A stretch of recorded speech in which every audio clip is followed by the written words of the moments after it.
Back pain को एक तो आइसोलेटेड है कि बिल्कुल प्योर बैक पेन, कमर में दर्द हुआ।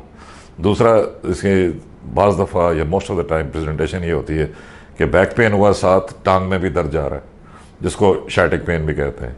और उसमें अगर शैटिक पेन है, प्योर शैटिक पेन का तो मतलब ये है कि आपके कोई डिस्क जो थी मोरों के दरमियान, जो डिस्क थी वो बल्ज कर गई, पीछे की तरफ पिचक उभर गई, और उस उभार ने किसी एक नर्व को दबा लिया, और वो जो नर्व्स हैं नीचे टांग में जा रही हैं, जिसको दबाएगी उसके हिसाब से।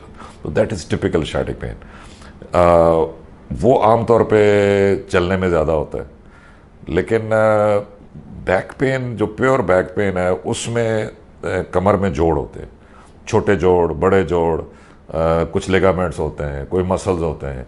तो ये सब चीज़ें भी दर्द कर सकती हैं, और वो दर्द आम तौर पे ज़्यादातर बैक में होता है, और कुछ दर्द जो कमर के जोड़ों के दर्द हैं वो भी टांग की तरफ रेडिएट करते हैं।